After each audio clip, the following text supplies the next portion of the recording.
I love it. I kind of definitely want to see it. And we know if this does happen, the card is going to be insane because they're not going to put Joe Schmoes on the card. I mean, this is going to be the best of the best in front of the White House. So that could potentially happen, and Jon Jones likes it too. Aspinall's amazing. He's unbelievable. He's fast for a heavyweight. He's big. He can grapple, black belt in jiu-jitsu. He's got knockout power, but he's never been in deep water. Ever. That's kind of crazy if you look at his career. Joe Rogan told Jon Jones very strongly not to forget about Tom Aspinall. Rogan has been very vocal on his show and social media about how dangerous Aspinall is and how talented Aspinall is as a heavyweight. He says Jones should be very careful about fighting Aspinall. He called Aspinall an animal because of how strong, fast, athletic, and likely to end fights quickly he was. Tom Aspinall is known for his fast style and precise strikes. His fights usually last a little over 2 minutes. He hasn't just beaten opponents, he has defeated them thoroughly. This is what Joe Rogan thinks will happen if the White House fight takes place. Trump just said that he wants to hold a UFC event at the White House next year for America's 250th birthday. And not just any UFC event, he wants to hold a championship UFC event at the White House next year.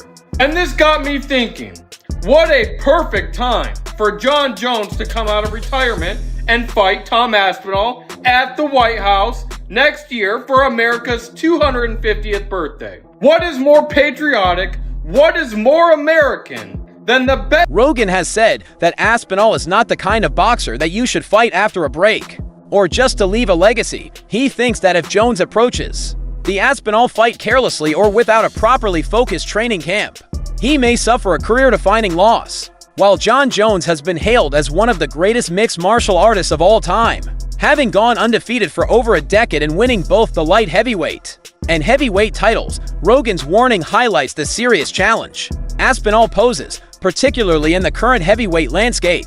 The talk about Jones and Aspinall has changed since U.S. President Donald Trump said he might hold a UFC event on the White House lawn to celebrate the country's 150th birthday.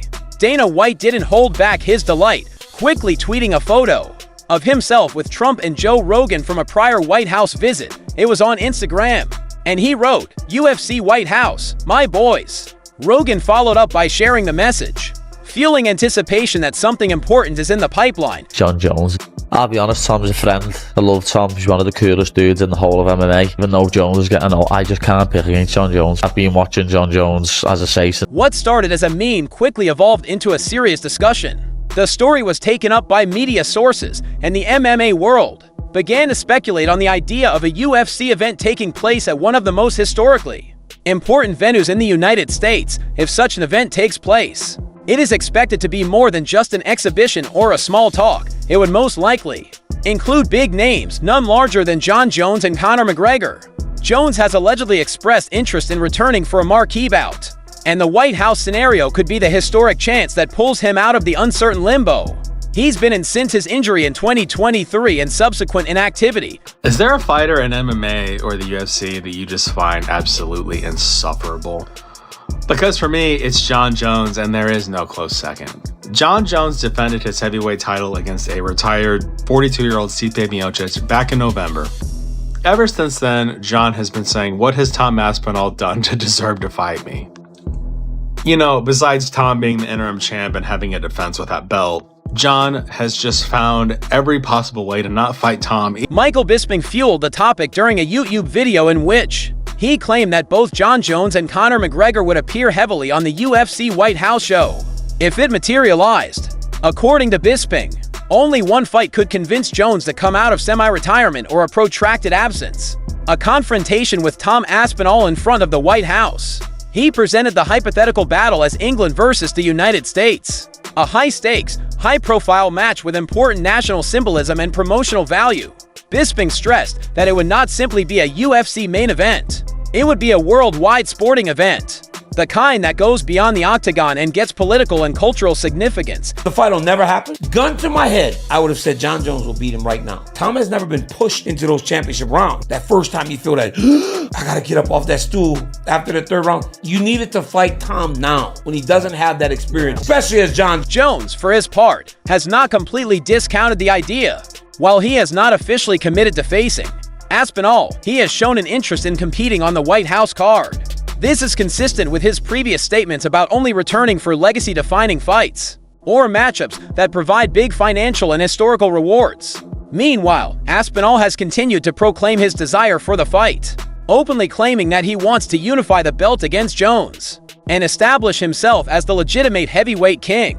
He has held the temporary title since late 2023, and his subsequent performances have only increased the heat on Jones to verify his claim to the crown. If you're a sprinter and you take PEDs, you become faster than people who are not taking PEDs and you win a race. That's okay. You're a cheat, you've won, they'll take your title off you or whatever. That's fine. If your job is to hurt another person, physically hurt another person, which could potentially redirect the rest of their life post-fighting, you're an absolute piece of shit and you should never be able to fight again if you have any PED. The buzz surrounding the fight has only grown over time. Aspinall stays prepared, calling Jones out after each victory and cementing his reputation as one of the division's most dangerous fighters. His size, speed, and precise striking make him a stylistic nightmare for the majority of heavyweights. Many experts have pointed out that his approach balances the slower, methodical pace that Jones has rarely preferred. Jones, who turned 38 in July 2025, is no longer the light heavyweight king he once was. The time off, injuries, and heightened public scrutiny have all influenced how fans and experts view him. However, his skill set, expertise, and adaptability are nearly unparalleled if he comes prepared for his fight with Aspinall. It might be one of the most exciting tactical clashes in UFC history. Star Aspinall would have been if we just would have got that fight over with right away. Think of the star Ngannou still would have been for this company if you just would have had that fight and moved it on. And then you have an epic rivalry between those two, Aspinall and Ngannou. Like the years and years of amazing heavyweight fights could have been happening if Jon Jones just wasn't a petulant child, and if the UFC wasn't just the, oh no, it's fine, he's just finding himself, like just so annoying. Aside from the fighting, the cultural and political implications of a White House UFC event provide additional weight to this possible battle. Donald Trump has long supported combat sports, hosting early UFC events at his venues and keeping a close bond with Dana White. Trump's return to political influence in 2025 has sparked discussions about combining sports with state events, and the UFC appears to be ready to profit on it. Having a battle like Jones versus Aspinall in such a high-profile setting would greatly raise the stakes. Fighters, pundits, and promoters all understand what's going on. MMA is seen on a world scale. That fight not happening. Well, it could be for two reasons. It's either that Jon Jones is using a strategy to have more money. You can say it, GSP. Go for it. Come on, say what you want to say. But I think that's why he's doing it. You know, if he's doing it just to hold the title, to serve the wave, this is not. And if he has no intention of coming back, that's not right. You know. But if he does it for as a strategy to have more money, I can understand why. But I think that the UFC needs to do something to get. The White House card has yet to be announced, but there is real movement toward it. Donald Trump has voiced his support. Dana White has officially supported the plan, and Rogan and Bisping are taking it seriously. Aspinall is actively advocating for it, and Jones remains a key decision maker. Whether Jones finally accepts to fight Aspinall, especially in such a high-profile venue, is determined by a combination of health, money, and pride. With his extensive history, Jones may only find worth in a battle that goes beyond belts and rankings. A brawl at the White House may be that time. I'll just come out and ask you, do you think he's ducking Tom Aspinall? No. Jon Jones, I said it a million times, I'll say it again, he's never ducked anybody other than that one goofy time with the Chael Sonnen thing. He's never ducked anybody, and I think the reality is whatever changed his mind with this fight, I don't know, you'd have to ask him that, but he's 38 years old, and I don't know. Do you think if it was someone like Alex Pereira, he would fight them, and it's maybe Tom that he specifically doesn't fancy? McGregor, for his part, has also joined the ring. Bisping claimed that McGregor was anxious to face Michael Chandler at the same event, possibly as a co-main. McGregor allegedly stated that the White House would be the ideal location to settle the score, referring to the long-delayed fight with Chandler. Dana White is still considering all options. It is unknown whether the White House event is formally sanctioned or adapted to a similar historical place. I'm going to retire Jon Jones without even fighting him. He said that nearly a year ago today. Tom Aspinall said those words. And never have words aged better in the MMA world than Tom Aspinall saying that about... Sure, Tom Aspinall and Jon Jones haven't walked into the octagon to face each other, but that hasn't stopped their names from being linked in daily news and fan discussions. Even Tom Aspinall's father could not help but notice the show. In a recent conversation, he was upfront about the buzz regarding the grappling partnerships. He understood how passionate MMA fans can be, especially when something as easy as a training partnership suggests a larger rivalry. UFC White House is crazy, dude. How's that even a thing? Is that allowed? Like, how is Donald even allowed to do that? It'd be kind of gangster, though. Chandler versus McGregor. It'd be kind of gangster. Aspinall, Jon Jones wants to fight on it. Classic. Back in the testing pool after 2 weeks. Bro is a troll and a half. He's not having his title back. That just can't be happening. Ulberg Roundtree would be sick. Sure. He stated how amusing it was to see people putting together hypotheses about Jon and Tom, based on who they were rolling with on the mats. According to him, many were quick to assume Craig was training Tom to ruin everything Gordon Ryan had ever showed Jon. Jon Jones retires 2 weeks ago. No fights, no updates, just fades out, and no word on Tom Aspinall. Now out of nowhere, he's back in the USADA testing pool. And why? Because the UFC is holding an event at the White House. Not for the top contender. This adds a new dimension to an already complicated network of rivalries, intrigue, and potential confrontations. Aspinall's father noticed that the internet generates narratives quickly, frequently turning simple material into complex scenarios. He says, the odd thing is, the guy who teaches Jon Jones is Craig's archenemy. When they watch this footage of Tom and Craig, they'll think Craig is now repairing things that Gordon Ryan might be teaching Jon. It reflects how convoluted tales in combat sports frequently stretch beyond the cage, tying together training partners, previous rivalries, and projected tactical fights long before any contracts are signed. Or not wanting to fight, you think, or do you think it's a combination? Well, I can tell you some stuff about the money situation, but I'm not sure I can say it on camera, so I will tell you that after. I think I think I'm a bad matchup for him, to be honest, and I think he knows it. My opinion, I think it's a huge risk. Yeah, it's huge risk. You're younger, you're athletic, you hit hard, you pose problems. We don't have much data on you. All of this comes soon after Jon Jones announced his retirement from competition. Tom Aspinall has taken full power as the incumbent UFC heavyweight champion, as his retirement is now part of the organization's existing structure. When Jones walked out, there was instant discussion about whether he had paved the way for Aspinall's unchallenged rule, or if Jones' reappearance was only a matter of time. Aspinall didn't hang around. He openly said that he was prepared to guide the division ahead and fulfill the promise of an active champion. Aspinall has always expressed a desire to fight on a regular basis throughout 2024 and 2025. One of his repeated comments was that he did not want to hold up the divide.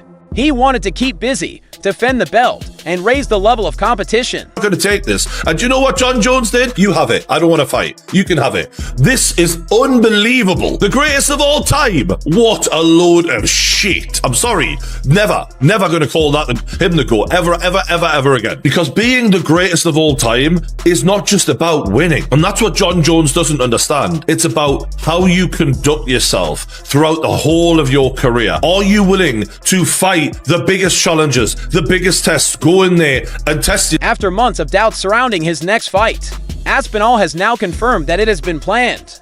While the UFC has not yet made a public announcement, Aspinall said on the One-on-One podcast that his next fight has been finalized behind the scenes. He says that meetings have already taken place and a date and opponent have been confirmed. Hey USA, what's new with you? Kinda weird, but Trump wants to host a UFC fight in the White House. I have so many questions, but let's start with why. So next year in 2026 is our 250th birthday. And because of that, Trump wants to make a huge celebration and he wants to make it unforgettable. So he was like, how about we hold a UFC fight in the White House? And UFC is okay with that? Oh yeah, Trump is good friends with Dana White, who is the boss of UFC. Back in 2001, Trump helped Dana White and let him use his casino, Trump Taj Mahal, to host a UFC. Meetings have ended, and I now have a flight. We have a date. We've got an opponent to work with, he stated, although he did not provide specifics. This statement was sufficient to suggest that UFC fans could expect a formal announcement soon. Cyril Gaines' name has risen to the top of the list of likely opponents due to his rating and history in the category, but no proof has been released. The conjecture will certainly continue until the UFC officially names the opponent and date. But Aspinall has previously stated that the heavyweight division will not wait for Jon Jones to return.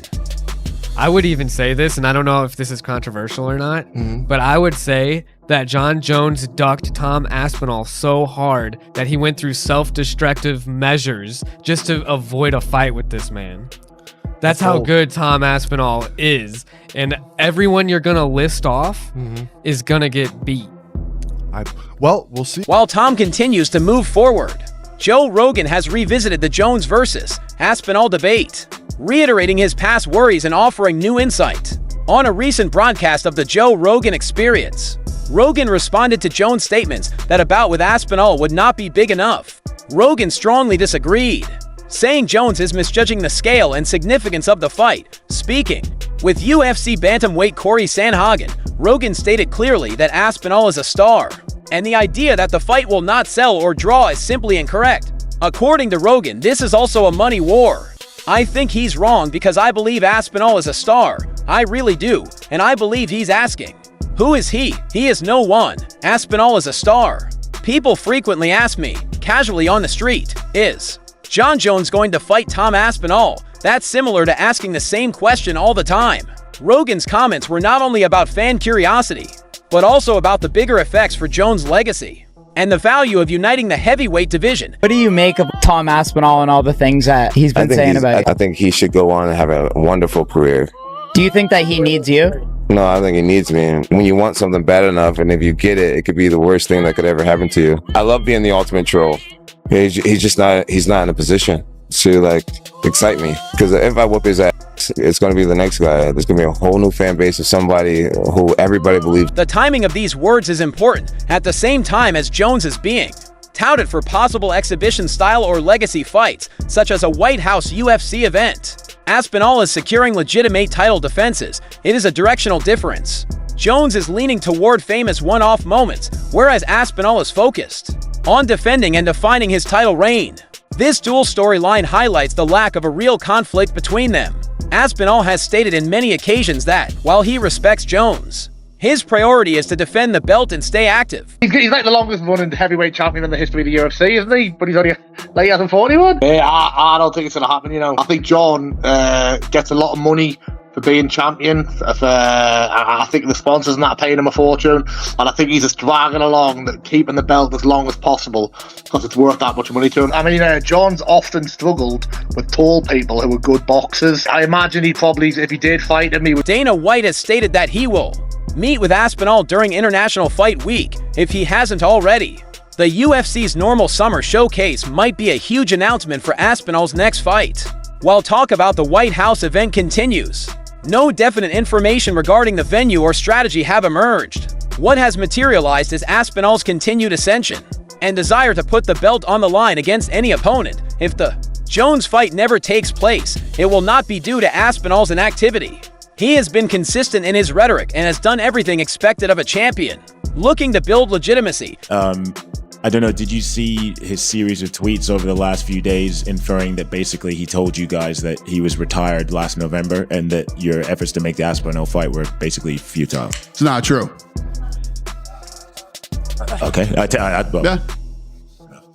Is that what you wanted to ask me? Oh yeah, that's what I wanted to ask you. But what do you make of him coming out and saying saying contrary to what you've said there? I don't know. I'm telling you the truth. Craig Jones and Tom Aspinall's training link has a deeper metaphorical component. Grappling enthusiasts quickly recognize Craig and Gordon Ryan's competitive past, and by extension, Gordon's presence in Jon Jones training camps in the imaginations of many fans. A network of power emerged, with Craig teaching Aspinall. It was easy to see him thinking around Gordon's tactics, not only as a competitor, but as a specialist capable of deciphering another expert's plan. Though such ideas are often exaggerated, they represent how fans analyze these connections. Even though Jones and Aspinall have never touched gloves in the cage, their paths continue to intersect via coaches, public pronouncements, and indirect connections. The discussion is not only about who fights whom, but also about who teaches what and how far those lessons may go across training rooms and combat camps. The time he asked for and everything, I just got told that I was fighting and I went along with it, and that's all I know. Yeah. In your mind, were you expecting a contract? Like, were you to that point where you were thinking that a contract could come through at any moment? Yeah, definitely. Yeah, I was expecting that. Yeah, but didn't happen. And I don't know if you saw this or not, but Dana White told a very prominent MMA journalist, Oscar Willis from the Mac Life, that the fight very prominent was done. He said it was finished. The fight was done. When did you start to feel like, maybe the fight's not done? Finally, Aspinall's clarity about his goals contrasts with the ambiguity that surrounds Jones. Even if Jones never returns to the ring, his name will be associated with every discussion regarding the heavyweight title. However, as Aspinall continues to train at the top levels and prepares for an unknown opponent, the division's weight has definitely changed. The jiu-jitsu competition, Jones' retirement, and behind-the-scenes fight scheduling all add to an ever-changing heavyweight landscape. The link between Tom and Craig Jones may have started as a normal training session, but in the context of the larger MMA community, it fueled a rivalry that continues to this day, even though no fight has ever occurred. But how do you see it playing out? Please share your views below and subscribe for future updates.